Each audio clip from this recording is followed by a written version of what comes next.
السلام علیکم دوستو، میں ہوں علی رضا اور آپ دیکھ رہے ہیں اے آر نالج۔ دوستو، آب زمزم کے بارے میں کچھ ایسی حیران کرنے والی باتیں جن سے شاید آپ واقف نہ ہوں کہ آب زمزم کا کنواں دوبارہ کیسے ملا اور اس کی تاریخ کتنی پرانی ہے، آئیے جانتے ہیں۔ آب زمزم کا پانی شیر خوار حضرت اسماعیل علیہ السلام کی پیاس بجھانے کے بہانے اللہ تعالیٰ نے تقریباً 4000 سال پہلے ایک معجزے کی صورت میں مکہ مکرمہ کی بے آب و گیا ریگستان میں جاری کیا، جو آج تک جاری ہے۔ یہ کنواں وقت کے ساتھ سوکھ گیا تھا۔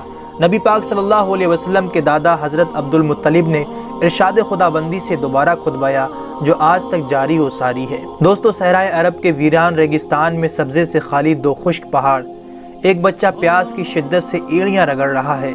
ماں یہ منظر دیکھ کر ہول کھا رہی ہے۔ مشکیزے میں موجود پانی بھی اب خشک ہو چکا تھا۔ صحرا کی تپتی دوپہر اور جھلستی لو ہے۔ ماں اپنے بیٹے کو بلبلاتا سسکتا اور تڑپتا نہ دیکھ سکی اور پانی کی تلاش میں سامنے موجود صفا کے پہاڑ پر چڑھ گئی، لیکن پانی نہیں ملا اور اس پہاڑ سے اتر کر تیزی سے دوسری طرف موجود مروہ نامی پہاڑ پر جا پہنچی۔ 3-4 چکر لگا کر ممتا کی محبت کے ہاتھوں مجبور ہو کر وہ واپس آئی۔ بیٹے کو پہلے کی طرح تڑپتا بلکتا دیکھ کر واپس چل پڑی۔ دوبارہ وہی چکر، پہاڑ سے اترتی اور تیزی سے دوسری طرف پہاڑ پر چڑھ جاتی۔ پانی کی تلاش میں وہ ان پہاڑوں کے 7 چکر لگا چکی تھی، لیکن پانی نہیں ملا۔ اور پھر وہ بے قرار ماں دوڑ کر اپنے بچے کی طرف آئی، جس کی گھاٹی پیاس کی وجہ سے خشک ہو چکی تھی۔ سینکڑوں ماؤں سے زیادہ اپنے بندوں سے پیار محبت کرنے والا خدا یہ منظر دیکھ رہا تھا۔ اس نے فوراً حضرت جبریل علیہ السلام کو وہاں بھیجا۔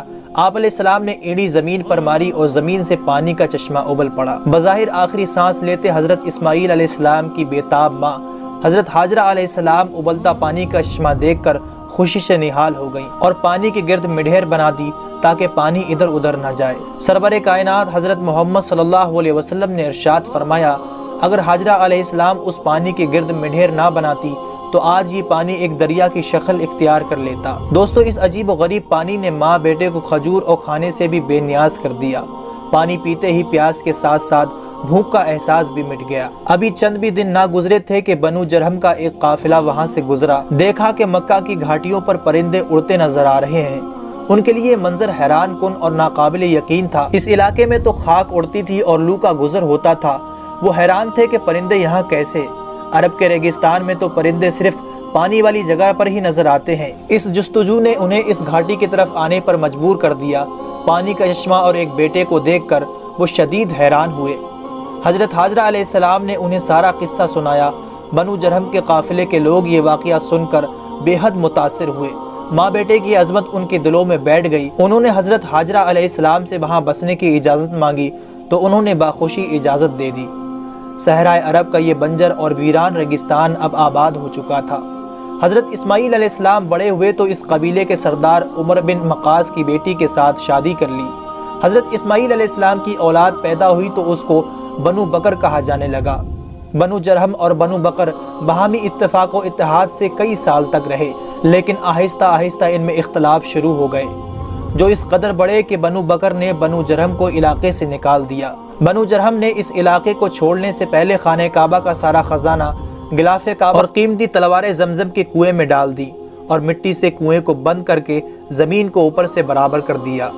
آب زمزم کے ارد گرد کا علاقہ پھر ویران ہو گیا۔ حج کے دنوں میں وہ علاقہ آباد ہوتا، لیکن آب زمزم کا قصہ یاد ماضی بن کر رہ گیا تھا۔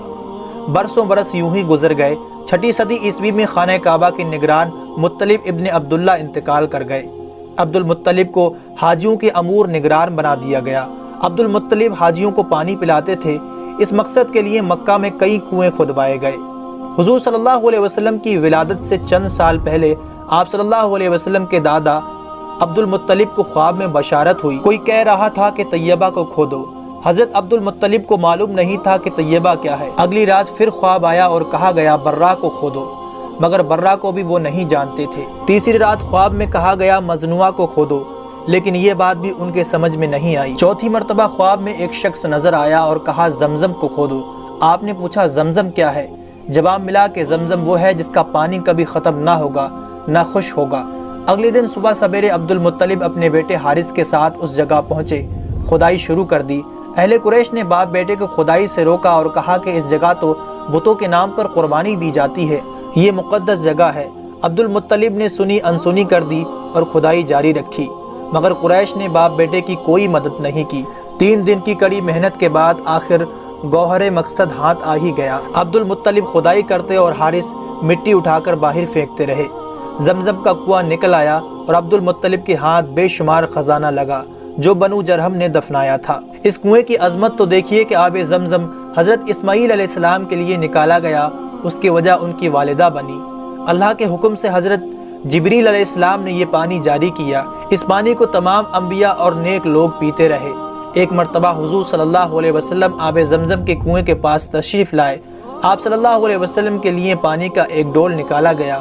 آپ صلی اللہ علیہ وسلم نے کھڑے کھڑے اس میں سے کچھ پانی پیا، پھر اس میں کلی کر دی اور ڈول کو کنویں میں ڈال دیا۔ گویا یہ پانی دوستو آپ صلی اللہ علیہ وسلم کا بھی جھوٹا ہے۔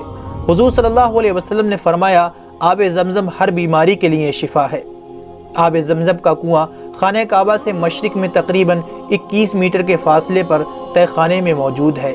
اس کنویں کی گہرائی تقریباً 90 فیٹ 30 میٹر، جس میں پانی کی سطح زیادہ سے زیادہ 18.5 لیٹر اور کم سے کم 11 لیٹر بتائی جاتی ہے۔ 1953 عیسوی تک یہ پانی ڈول کے ذریعے نکالا جاتا رہا، مگر اب مسجد حرام کے اندر اور باہر کے مختلف مقامات پر آب زمزم کی سبیلیں لگا دی گئی ہیں۔ آب زمزم کا پانی مسجد نبوی میں بھی عام ملتا ہے اور حجاج اکرام یہ پانی دنیا بھر میں اپنے ساتھ لے جاتے ہیں۔ آب زمزم دنیا کا وہ واحد پانی ہے جس کے پینے کے بعد بیماریوں سے شفا ملتی ہے اور جس کے پیتے وقت مانگی جانے والی ہر دعا قبول ہوتی ہے۔